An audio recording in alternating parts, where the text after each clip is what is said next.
This is a production of KMmedia.pro.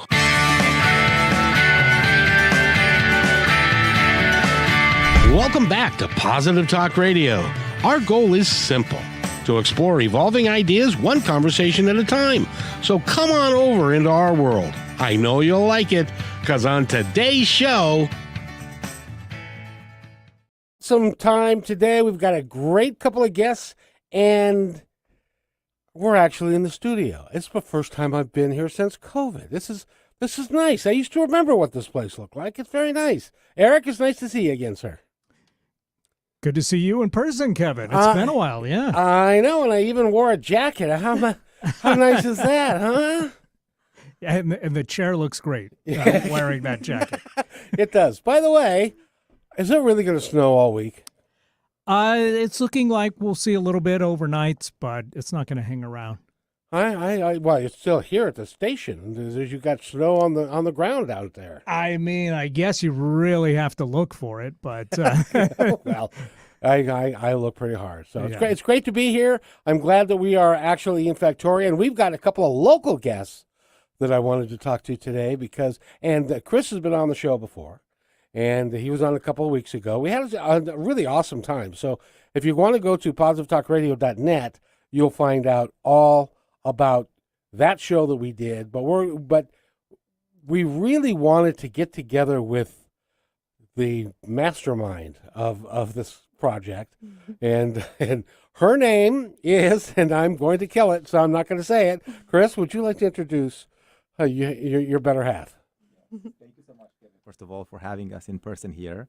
It was great having that conversation with you a couple of weeks ago. And today, yes, I did bring my better half, Madalina. So great to be here. I had so much fun watching you guys' talk last time, and I'm really excited to be here in person. Well, you're lovely, and it's wonderful to have you here, because you guys are doing some remarkable things, and it's really an important piece of what we are all trying to accomplish, I think, and that is, well, first of all, I found it rather humorous that you are a cardiologist, which means if you don't know what that is, that means that she's a heart surgeon. But she also has a program where she works with the heart in a spiritual way, or a different way than just cutting it up and sewing it back together again. This is a whole different thing, and I wanted to explore that because I think it's wonderful. How did you first of all, how long have you been practicing medicine? I have been practicing cardiology, and so I'm not a heart surgeon. I'm a physician of the heart for about 17 years. Oh, wow. It's really amazing that it's been so long. Since you were 12. Since I know I have my mom's genes. I look young, which is great. Yes, yes. So you've been doing this for a long time. Mm-hmm. Now, you met somebody in your life that you guys kind of changed something. Describe what that was all about. Well, so we met about 20 years ago. And when we met 20 years ago, we had a really beautiful love at first sight story, the kind of things that you just... Well, he's a really cute guy. I can understand why. He definitely is. And, it was a whole romantic thing. I caught the bouquet, we met in Europe, and then we started our life together. But at that time when we met and when we started our life together, I was living life in the old way, which was really predominantly unconscious way, living life in kind of the survival energy, on the outside seemed like I had it all. A very successful career, a busy cardiologist, speaker on national conferences, an amazing husband, wonderful 2 girls. And it seemed on the outside, wow, she's got it all. But inside, I was personally struggling, and it felt like I was literally trying to survive because, first of all, cardiology itself is a very stressful kind of field. Sleepless nights, long call burden, lots of responsibility, life and death responsibility, and trying to balance that with my 2 girls, with being a wife, and, it's not easy. And I didn't realize that I was just always running on the treadmill of life, rushing, running, never a moment for myself. and living in that way, not realizing that I was functioning from these unconscious patterns: workaholism, overachiever, perfectionism, people pleaser, yes sayer, thinking, well, this is how I need to be. And then I was just running dry and depleted, and thinking that this is what life is all about. And I used to use running as my way to just stay in that life, like running. And so one day, about 10 years ago, I ended up having an injury where I basically went for a run, and all of a sudden I had developed severe back pain, and I was not able to walk. I had to limp home, and for a year this persisted, and none of the traditional Western medical ways to treat this was working. So I was just depressed and happy, and then it evolved from being just a pain kind of crisis to some kind of an existential crisis, where I was looking at my life and thinking, what am I really here for? What am I really doing? Why am I so unhappy? I didn't understand what was going on. Of course, I used running as a way to numb my feelings. And so now that I was no longer running, all these feelings were coming like a tsunami, and I didn't know how to deal with them. In medical school, you're trained to not pay attention to your feelings so you can focus on taking care of patients.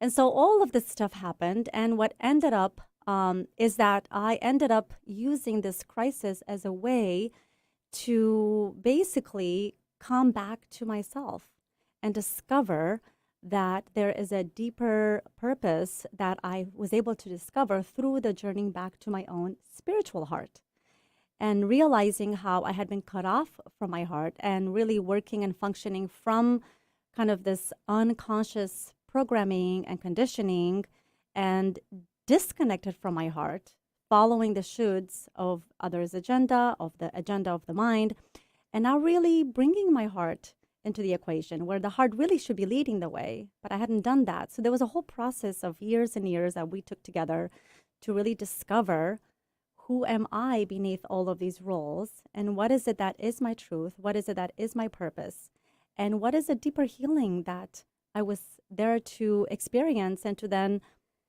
offer others. And so I think from this whole journey that I had and we had together, then we basically, from all the workshops and experiences and healings and all of that, we ended up feeling our purpose, which is a deeper healing that everyone is really called into, which is a reconnection with your own truth by bringing your heart to be in the driver's seat of your life. And that's where your truth, your purpose, your vitality, your aliveness, that's where it's all found. So that's what we weave in and bring into our program. We know a couple of things. The first thing is that you caught the bouquet. And now the story I heard was a little different than you told it, in that you went diving for the bouquet. I shared the whole story. You wanted that bouquet. I did. I know. Initially, I said, I don't care about that bouquet. And it's true. I really leapt up and I said, hold on a second. And yeah, I caught it somehow. You elbowed people out of the way, and congratulations. I don't remember that part. Oh, it's on video. I have it somewhere. That's cool. And the second thing was, but by the way, because if you listen to the show that we did, you know that he outed you in many ways, because he is so proud of the person that you are, and the love that you have for each other is really dynamic and remarkable, and it's awesome. But the other thing is, I don't know how, and I've never asked a cardiologist this, but what do you do when you're talking to people? What's it like going home when you're talking to people every day who, some of them may be so sick that they're going to die, and you have to tell them that because they're not aware of it? Or what's that like to live with that shadow of all around you? It is part of my job, and it's part of what I get to experience, in the sense that, when this is coming up, it's not just about, how can I take care of them and deliver to them in a really compassionate way. It's about also me, how am I dealing with all of that? So I don't want to numb myself to the feelings that are coming up. So it's actually, to be honest, the more that I've been able to connect to my heart and to live life from this place, I'm able and more equipped to handle this in such a deeper level. Number one, to feel into myself like, oh, wow, look what's coming up for me. Wow, I can feel the grief. I can feel the fear. I can feel the pain. So I'm feeling that, not in a way that it crushes me or overwhelms me, but I'm just feeling that, not telling stories about that, but just really feeling it. And then really going to have the conversation with that other person and just really being available fully to experience this connection that we are having, where I am sharing with them, what it is that has happened in a way that is compassionate, in a way that helps them to receive it, because these kinds of things, loss, grief, sadness, pain, these are all part of our human experiences. And it's my philosophy that it's so important to feel these feelings. And feeling is healing. And a lot of times when people end up with issues is because they're so afraid to feel these feelings of grief or whatever that may be. And then that creates a stuckness inside. And then people want to either numb it or distract from it. So I really actually open up this conversation so that we can receive the fullness of these feelings. It's hard, though, isn't it? It's very hard. I'm not going to say that it's easy. It's very hard. To be honest, when this stuff is happening, I realize that I need to come back home and take some time for myself, take some time to be, either in nature or journal or whatever it is that I need to do. A lot of times I'll come home and I'll share something with my husband just to kind of get it off my chest. It's hard because there's a lot. That's a lot to handle. And what I've learned is that the more that I am just giving myself that space to be with those feelings, the more that I am able to handle them in a more healthy way, rather than, oh, I don't have time for it, I'm just here to take care of them and forget. That's not as healthy, is what I found. And Chris, you must do a great job. You've been with her for 20 years. You must do a great job of understanding all of that and helping her with it. Yeah. No, it's true. And actually, I wanted to say this, that, it's not just about, like, in those kind of situations, right? It's not about kind of coming into yourself and then making the other person feel good. It's when you coming back into yourself, and this is something that I've seen you do, even at home with me or with the kids, with other people around us. When you get into that state, into your heart, there's something you exude, and the healing, and it happens just by you being in that energy, and that it's exuded, and the other person feels it, right? It's not just about communicating something that it's this way or that way, or it's going to be okay. No, you being okay with everything, inspires that person to become okay. I've noticed you do that. Yeah, That's phenomenal. Yeah. How long did So it take? true. How long did it take you to learn that? Well, that's once again not something that I learned initially. And initially, I used to not do that. I used to just kind of do it quickly and just kind of get it over with and just do my best, kind of like in a more stressful way. But I really, since we've been doing some of our HeartQ work, that's what I realized that helps people and supports people, as well as that when I am fully present, and I am the container for whatever it is that they're experiencing, that's when I realize, wow, that's really working out. It's like a win-win in the sense that they're able to be present to their own feelings and not cut the flow of those feelings, and I'm able to hold a space. However, like you said, it's not easy at all. It is oftentimes really, really hard. And I can't say that everything is going great. A lot of times I am in my own feelings for a while, to kind of really let it pass through me. And I may need time for myself and time to, share with you and get it off my chest. yeah. No, it's so true. And I've learned to feel into you and notice, when you come home, how are you? Like, almost like feel into you how your day has been, and create that space for you to unwind and to come back to yourself. There's a lot of things that I noticed. You come home from work with, and it's so much. You show up differently to everyone else around you when you have the opportunity to just release that. Mm-hmm. So having that space for you, I feel like it's been paramount.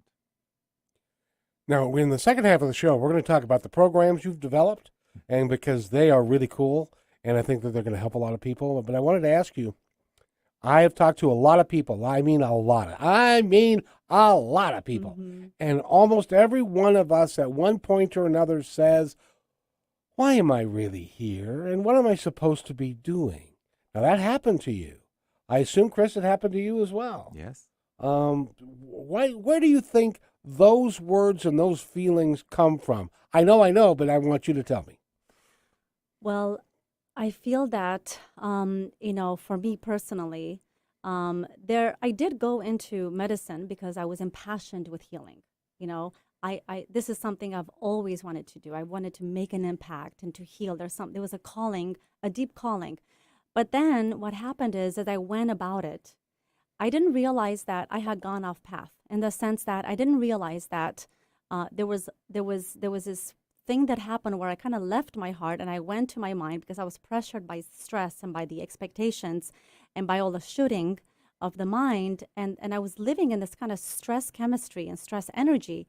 And so I went off path when I realized that whenever we're going to the head and we're going to the stress, we're leaving our hearts. And so that's what happened to me. And so when I went off path, and I went, the problem that happened to me, and the reason that even it's interesting, I was telling you earlier that I was the kind of person, I was always running everywhere, and I was always like rushing everywhere and doing. And so in a way, life kind of stopped me from running and from doing, by bringing me to a stop when I really couldn't run anymore. I couldn't walk anymore. So in a way, I was brought to a standstill so I could actually start being. We're human beings, not human doings. And I was able to start being present to myself, to my truth, to my purpose, and to my heart, and what I needed, and that would have never been possible had I just kept running on the treadmill. So it was that crisis, actually, that was like, I thought was the worst thing that could happen to me, turned out to be the best thing that could happen to me. And it was in the middle of all of that I realized that when I hit the wall, sometimes when we hit a breakdown, we call this resilience, heart resilience. When you hit a breakdown, the breakthrough is right around the corner. It's always like that. There's a breakdown. You have to just experience all the feelings. I had to go through like, wow, this is painful. This is not good. This is all my feelings.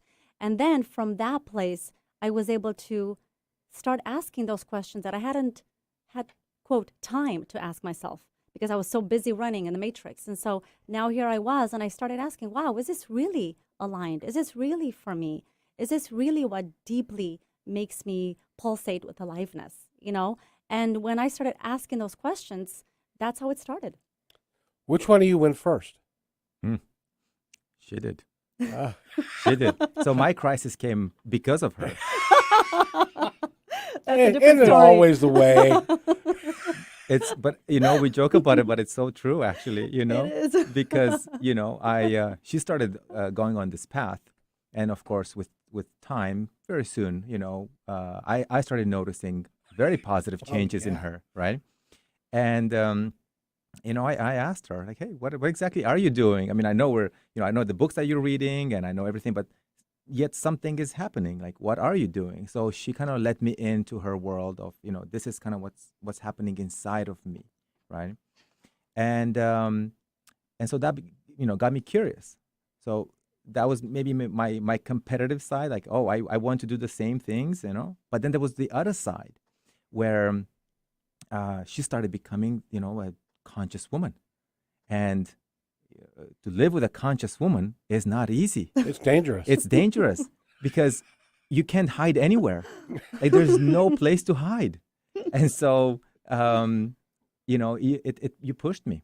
You really did. And that thank you, by the way, for that, because that brought me out of my shell, right? Out of my conditioning and more into me, the honest self, my authentic self.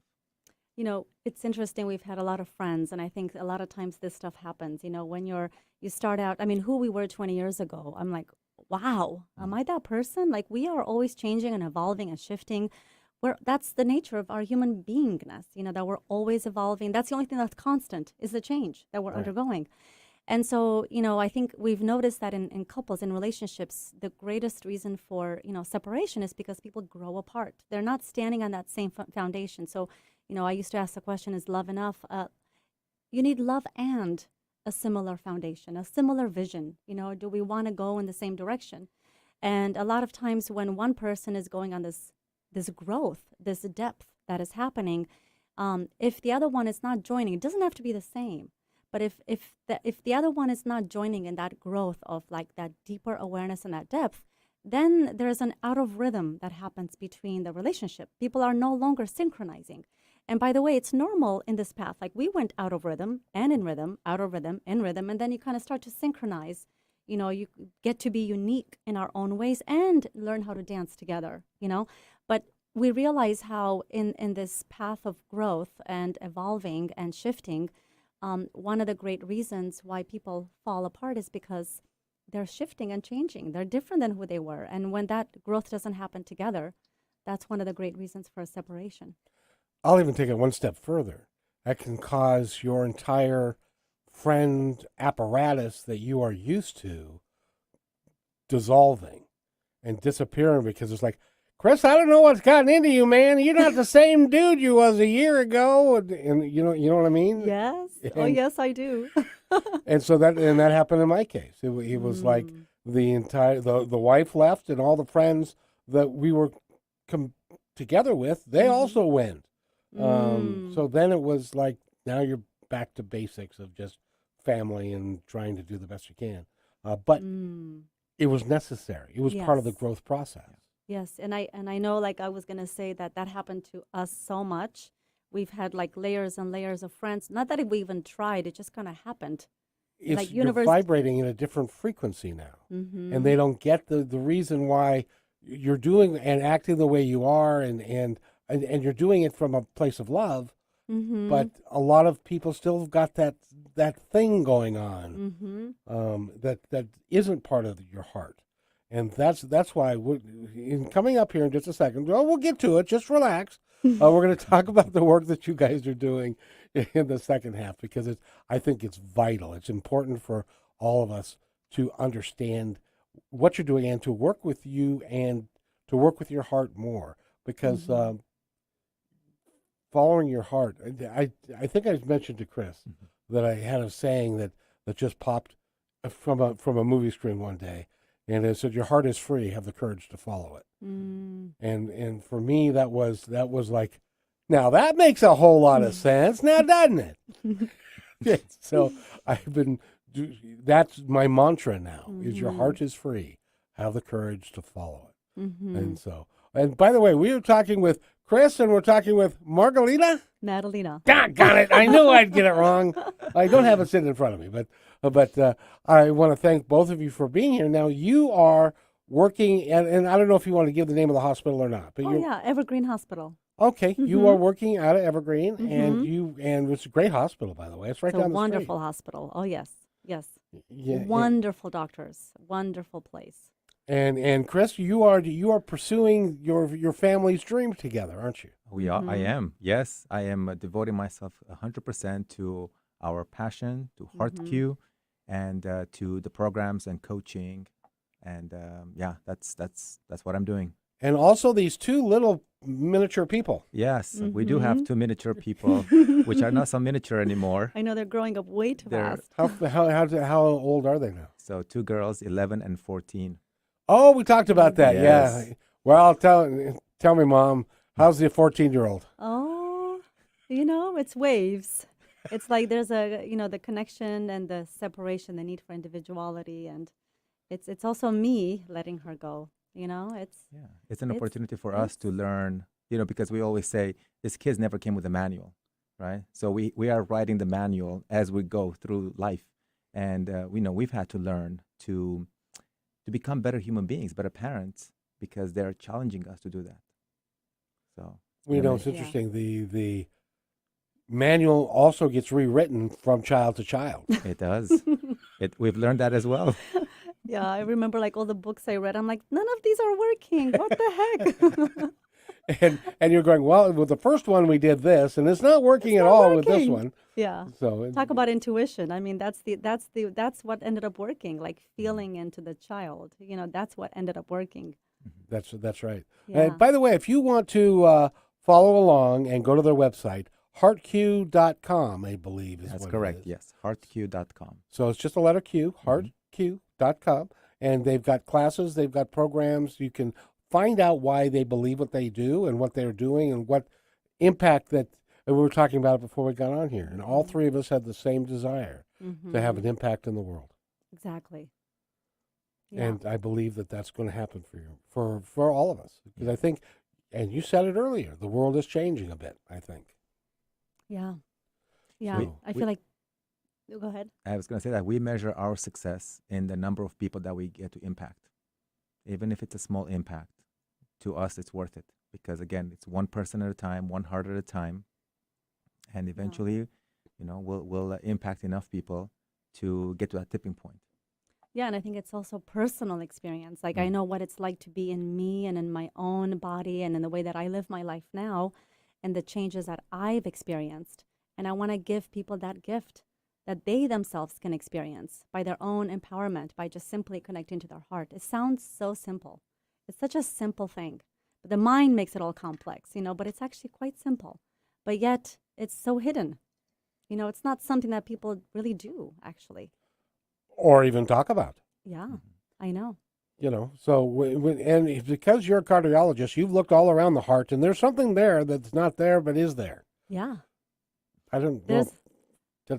There's Anyway. a lot there. There's a lot with the heart, and actually research is catching up with what we know about spirituality, and they're about intuition and heart intelligence.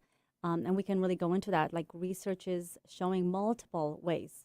You know, first of all, your heart emanates an electromagnetic field. Everyone's heart does. And the magnetic field of the heart is thousands times more powerful than that of the brain. And what we know is that when you're operating, when you're living life from your heart, and you're experiencing life from that place, and you're emanating, and you're creating an electromagnetic field, you actually create a state of coherence between your heart and your brain and your body. And when you're out of alignment with your heart, then it's the default of stress, which creates chaos and disease and stressful feelings and mental inclarity. So it's all related. Everything is related. And we don't want the stress part and all the disease part. That's not nearly as much fun. So we're talking with Cris and Madalina. Ah, very nice. And they go to heartq.com and find out all the information about them. We're going to return. We got to take a break real quick. It's just a couple minutes, folks. Just relax, because I know this is good. We'll be right back in like 2 minutes, and you're listening to Positive Talk Radio on KKNW 1150 AM. Hey there. I'm excited that you're listening right now, and if you like what we're doing here, you're going to love PositiveTalkRadio.net. On PositiveTalkRadio.net, each show, which is recorded live, is packed with positive information, with real people discussing real issues, and positive solutions that can work for everyone. I hope that you'll join us on PositiveTalkRadio.net and listen to all 340 plus shows. I think it's worth your time. But then, that's just me. That's PositiveTalkRadio.net, your home for great progressive, positive podcasts.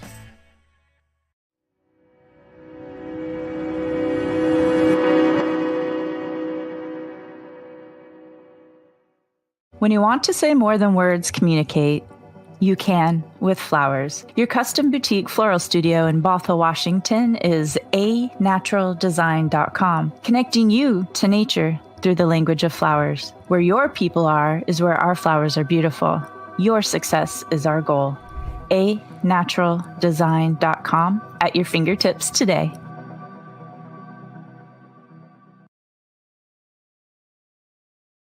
Hey, my friend. I'd really like to thank you for listening to the show today.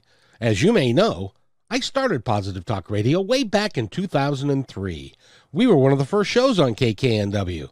For 11 months, I was fortunate to be part of many lives, making a positive difference with great interviews and discussions, creating new thoughts and ideas. Sadly, for financial reasons, I had to terminate the show. Well, it took 18 years, but we're back better than ever. And not only on KKNW Monday, Wednesdays, and Fridays, but also podcasting with several inspiring channels with the same driving passion as the original. Please visit kmmedia.pro for complete information about all of these shows. In addition, if you feel called to keep positive programming on the air, you can join us by sponsoring the show and aligning yourself with our mission, which is nothing short of saving the planet and each other. Again, that's kmmedia.pro. I'll see you there. And welcome back to Positive Talk Radio. My name Eric told me that I needed to look over in this direction if I wanted to have you see my face in the camera, which, yes, that means that we have cameras. Eric, why do we have cameras? Because we're streaming live to YouTube, to Facebook, and quite a few other places. Twitter. Twitter and my Yes. my feeds It's and your feed. Positive Talk Radio account for Facebook and for YouTube, and the KKNW YouTube and Facebook channel and Twitter as well. So, or just to make it easy, just go to 1150kknw.com. You can watch it right there and connect with all those social media channels. And by the way, I wanted to make a kind of an announcement that somebody can follow this if they want to. If you go to Kevin at kmmedia.pro, we're looking for a name to develop a community of like-minded people that are going to be talking with each other and can go on Zoom and create this big dynamic thing. And if you come up with the name that we choose, I'm going to send you $100. And if you want, so if you are interested in doing that, go to Kevin at kmmedia.pro. That's Kevin at kmmedia.pro. Give us a name that you would like us to use. And if we choose that name, of course, it'll cost me $100, but that's okay. If it works, that'd be terrific. So go to Kevin at kmmedia.pro and do that. We have got a great couple of guests for you today. We're going to talk specifically more about your website and about your passion for what you are doing with your heart. You call it the heart quotient, don't you? Well, HeartQ. HeartQ. Okay. Yes. And it basically, you've heard of EQ, Yes. emotional Emotional intelligence. You heard intelligence. about IQ. Not. I don't have any IQ. You've heard about IQ. But you've heard of it. I can't remember anything about IQ. Mine Not was as like important- 10. It's not as important as EQ anyway. Right. You heard about IQ, and so we created HeartQ, which basically it's heart intelligence. You have emotional intelligence, cognitive intelligence, and the way that we feel about heart intelligence is that it serves as a very foundational basis that optimizes not just your own heart intelligence, but also your emotional intelligence and IQ and your health.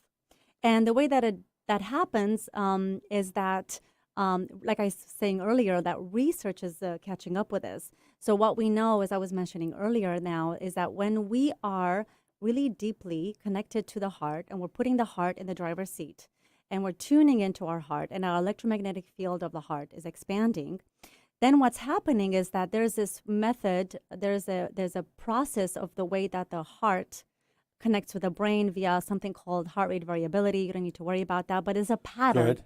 There's a pattern. You make it simple. There's a pattern, and so when we're connected to the heart, the pattern that goes to the brain, it's basically saying everything's great, relax, it's wonderful. So then the brain, when that happens, the brain basically, you can even see this in MRI studies, that the conscious brain, the smart brain, the frontal cortex gets activated. That's why people are because the mind is getting entrained with the heart, and there's a harmony that happens, and there's an entrainment, and that's why there's more clarity. The mind can strategize better, can see things bigger. It also sends signals to the amygdala, which is the reactive, the reactive part of us. So we react, get emotionally triggered, and that gets deactivated when you're connected to your heart. And so now you're less reactive, you're more grounded, and now your whole body is flooded with well-being hormones and biomarkers that are pro-health. Your telomeres, which is your longevity, is increased. You're flooded with these well-being hormones like serotonin, oxytocin, which is why you feel good. And your pro-health genes are activated. So now you're able to heal and to feel good. So basically, the more that you're able to activate your heart intelligence, you're also activating your emotional intelligence and IQ and your health and well-being. It's a win-win-win all the way. How do you do that, though? Yeah. Yes. There, it's actually, well, I can start and you can start. jump Yeah. in. You can do this even right now. We can have an experience and it really literally takes a few seconds. So the mind, like when Can people be driving during this? you can be driving. Okay, good. You can drive. You can drive. You can be walking. You can be whatever it is that you're doing. It is possible to do it. And the way that you do it, there's basically we have 4 simple steps. Just 4 simple steps. The number 1 step that we say is you slow down and breathe. So the mind is always going really fast in the future, in the past, blah, blah, blah, crazy fast. A lot of times we're holding our breath. So you just simply, you can do this right now. You just simply slow down, just take some deep breaths. And when you take in just 3 slow, deep breaths, what's happening is that your body starts to relax. Your basically, your chemistry, you come into the parasympathetic nervous system, you're relaxing. So then when you do that, you're naturally coming more into the being state, coming away from the doing into the being. You're just relaxing, you're breathing, you're slowing down. And then the second step is that you bring your awareness to your heart. And you can do that by touching your heart a lot of times, just even feeling your heartbeat. I'm bringing my awareness, my attention to my heart space. And when you do that, there's an opening that can happen. And what we recommend when you bring your awareness to the heart is to bring maybe a word that is a heart emotion, care, compassion, maybe even bring in a person that you love, that makes you happy, that makes you smile, and then just staying with that feeling of love and openness and compassion. And then from that space, when you're in that energy of heart connection, you just simply ask a question, whatever the question that may be. And you ask that question. And the third step is to listen and to receive. So you're not reaching out, trying to make it, what is it? No, you just listen. You just listen and you feel it. It's something that you attune into, that you feel. So you're being present and you're feeling, and then you will hear that message. And then the next step is to actually take action on the step. So it's very simple, but now there are a few things that happen that people block the heart intelligence, because everyone, it's not like some people are intuitive and some are not. Everyone has this deep wisdom, and nobody knows your truth more than your own heart. Nobody can tell you what's right for you. No external standards, no shooting of the mind. You know what's right for you, but it takes that time and space to just be present, to tune into and to feel that answer. Trust has something to do with that too, doesn't it? Absolutely. You totally nailed it. When I mentioned earlier why people don't get access to their heart is because there's this unconscious or even conscious distrust, because we're programmed, don't trust the heart. Don't trust the heart. You got to do what you should do. You got to listen to expectations and agendas and what's appropriate. And so there's this programming of not trusting of the heart. And that's one of the blockages that blocks our ability to trust and to access our heart. No, it's so true, actually. It's a good point that you brought up with the trust, because, ever since we were children, we were conditioned to, every time a parent or caretaker would tell us, no, this is not good, this is bad, or whatever they would tell us, right? We would leave ourselves, we would leave our heart. As children, we're always in the heart space, but we would leave and go into our mind and start strategizing. What should I do to make my caretaker happy?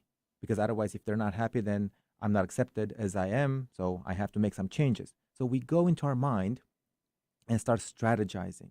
And that is, we've been conditioned to do that. And of course, as adults, we do that all the time. The entire world is based on strategizing with the mind, creating from the mind.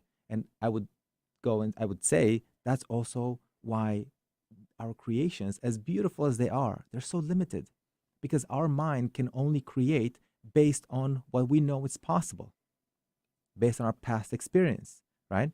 And so dropping into our heart, connecting with our heart intelligence is not something that you do or effort.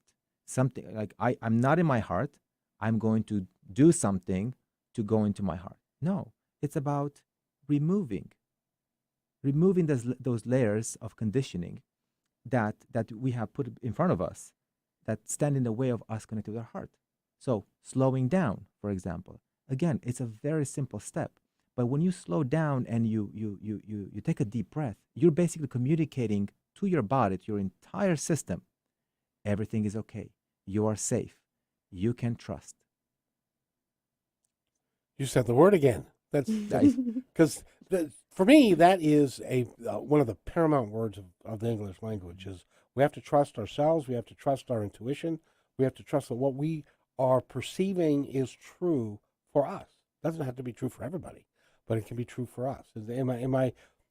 See, I'm a little nervous because you're a doctor and all that. And You are so right on though. And if you were to put the microphone to your heart versus the microphone to the ego mind, it would sound very different. The one to the ego mind, it would sound something like this. It would sound, be less of you. Or it would say, do this, you should do this, you have to do this, so that you can be loved, you can be safe, you can belong, you can be validated. That's what the mind is telling you. So like when I was a little kid and I would say, you better say or do this or you're going to end up in your room again. Exactly. Because I didn't know why I was getting put in my room. I just knew that there was something I said. I don't know what it was. So I had to rethink the whole process. Yeah, exactly. Because that's the mind. That's the should. And the mind is never going to say, if you actually just pause and have the awareness, the mind will never say, oh, you should do what's right for you. You should really you really need to do what's true to you and what is loving to you. The mind will never say that. The mind has a different agenda. The mind's agenda is for you to ultimately be safe and for you to seek approval and validation from others so you can feel enough, so you can feel safe. That's how the mind works. If you were to put a microphone to the heart is simply asking, are you true to yourself? Are you doing what's loving to you? Are you being true to you? That's it. Are you feeling, are you present? That's all. The mind doesn't care about anything other than that, than truth. And it's amazing that we have this matrix and this programming that is programming us to not trust what is true to us. So no wonder people are so misaligned and cut off from their vitality and truth. And they're confused and depressed and anxious and wondering why things aren't going well. And they don't necessarily, and Chris, well, the first time she said that, were you going, what do you mean, trust? What do you mean this heart thing? What do you mean all this? What have you been smoking? The very first time, like 10 years ago? Yes. I was doubting. I was doubting because I was so used to strategize in my mind. Everything was about the mind back then for me, right? And of course, the mind has, it's a very powerful organ, and it has its thing. But what I've learned is that when the mind thinks and the heart dreams. So when you allow your heart, write that down, everybody. Yes.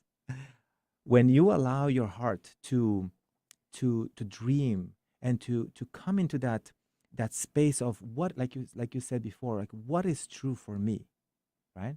And then create from that space. Anything can be possible. Now, after you dream your heart's dream, then you allow the mind to go out and strategize.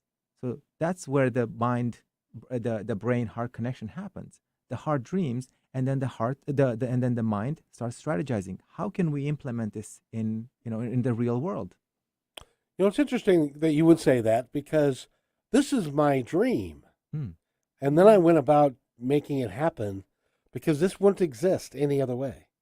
And it's because I followed my heart to do everything that I wanted to do to make this happen. And anyway, and I'm not saying that to say, hey, look at him, he's special. I'm saying anybody can do it. We can all do it. And we all should do it. Because that's how we're going to lead our best lives. Do you agree with that? Oh my gosh, absolutely. And I think it's so wonderful. And I like one of the things that creates pain for me is like seeing people that are living their whole lives. I don't want to say the word wasting, but not living to their full potential, not living in alignment with what their heart is is dreaming of. Because all the things that are truly like, you having this dream, look at the impact it's having on other people, where they get to listen, they get inspired and uplifted and have the, they get to like, they feel that energy. Now they're going out in the world affecting others in a positive and inspiring way. It's like this domino effect, pay it forward. And so, and all because you listen to your heart.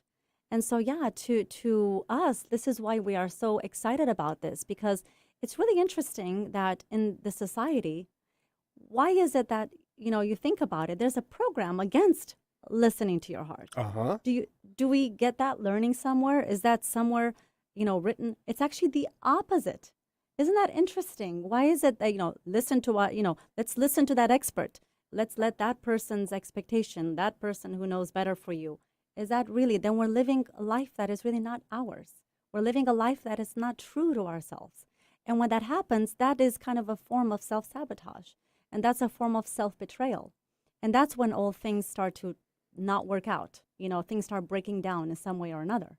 And that's the alarms are going off, Well, and one of the things that I say these days is the day of the guru is dead. And then it's the day of the individual.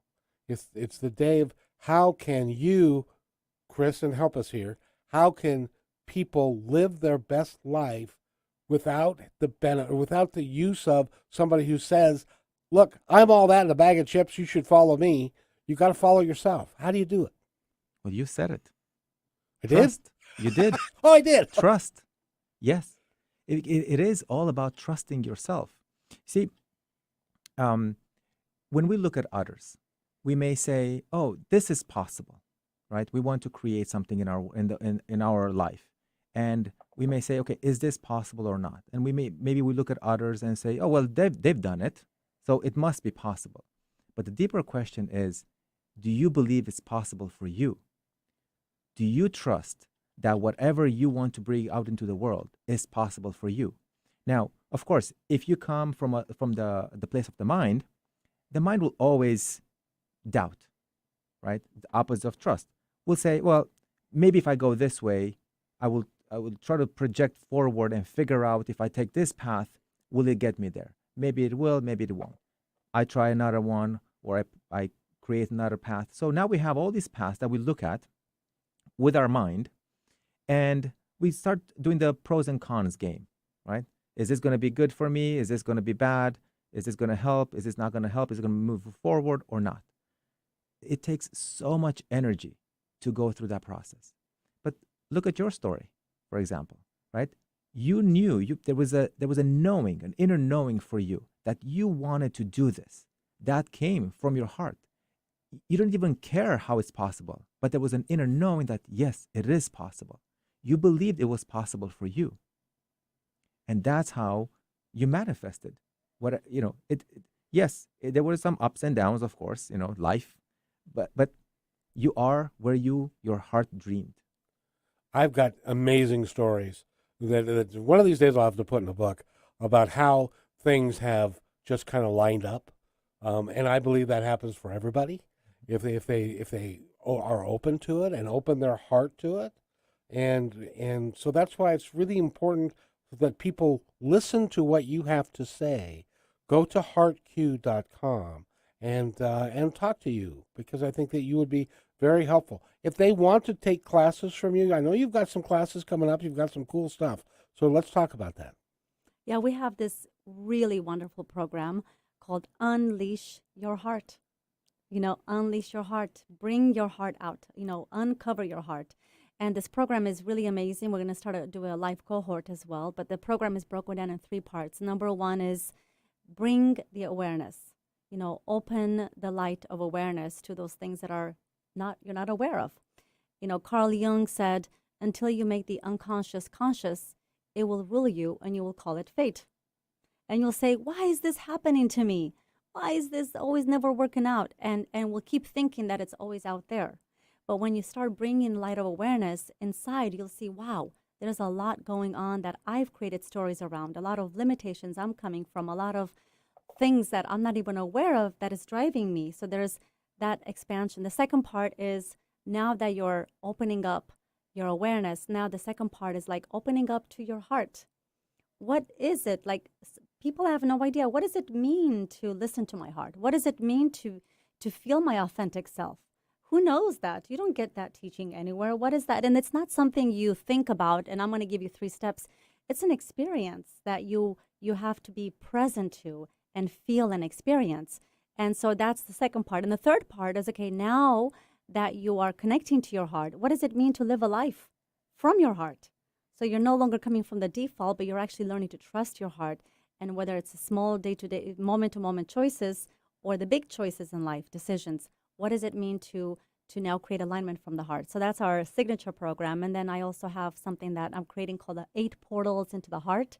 8 stands for infinity also, which is there's many ways to get into the heart. There's not one way. So we have a program, and then we have meditations, and then you also have coaching. I do one-to-one coaching. Yeah. I focus primarily on men, but I do work with women as well. So, yeah. How do the men receive it? They really enjoy it because I challenge them. And that's one way that men connect with their hearts. See, there are many ways to connect to your heart, right? There's not just one way. However, there is also a general difference between, let's say, masculine energy of connecting to your heart versus feminine energy connecting to your heart. So the feminine energy is driven more by connection. And there's this soft energy, right, associated with connecting to your heart. However, men are very different. Masculine energy, not men, but masculine energy is very different. So masculine men tend to connect with their heart through doing, through action, competition, challenge, but not the unhealthy competition, Right. So that it's a healthy competition, right? So challenging yourself, competing with yourself, right? And breaking through those challenges. It's something that happens, and men really connect with their heart. So it's very, very different, and that's why I created a program that's more specific for men, the one-to-one coaching that's more specific for men. Well, thank God you're doing that, because somebody's got to. There are a lot of guys wandering around who have no idea why they're wandering around. They're just, and it's really good that you're doing it. I was one of them. I was one of them.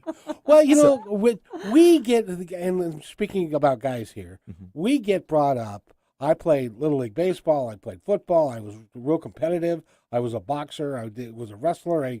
That's how we get brought up, in that we are going to be competitive with everybody. And even girlfriends and stuff like that, we've got to have the best looking girlfriend. We've got to have a good car. We've got to have all this stuff. None of it matters. And we don't find that out until we're about 40. Yep. Right. Yeah, because I think that's why this is needed, because there's so much about the image, and there's so much about, oh, I'm not going to go there, feelings. It's not, it's like the opposite. There's a lot of unlearning and relearning that needs to happen. It's so true. Well, and thank goodness you're there, because it needs to happen on a worldwide basis at this point. It does, and it really takes one person at a time, and one person that also gets to inspire more. Exactly. Now, we've got about a minute and a half, and I want to leave it with you guys to tell our audience anything that you'd like them to know. Well, we were just talking about this on the way here, and our last message that we'd like to leave people with is that deep inside, I believe that everyone knows something that their heart is asking them to take action on. And there's a lot of I know, but we're not doing it. So my message is, take a moment and really connect with your heart and ask yourself, what is it that your heart is inviting you to take action on for yourself? Maybe something you need to stop doing, maybe something to start doing, maybe it's in a relationship, health. What is that one thing that you can actually take action on and create an alignment and see what happens? See how you feel. Yeah. 30 seconds, sir. Okay. Live intentionally. Live intentionally, because we are living life driven by the unconscious, and then we complain that we don't like our life. We always say the grass is greener on the other side. Well, start watering your side as well. I had a human resources director tell me that. He said the grass isn't greenest where you water it. The grass is greenest where you water it, not on the other side. Yes. And he was so right. You guys are awesome. Will you come back? Can we do this again? Yeah, Absolutely. this is so much fun. Anytime. I'll bribe you with seeing Eric again. So Sounds great. I want to thank you guys for being here. Go to heartq.com, get all the information. And by the way, take care of each other because each other's all we've got. We'll see you Wednesday.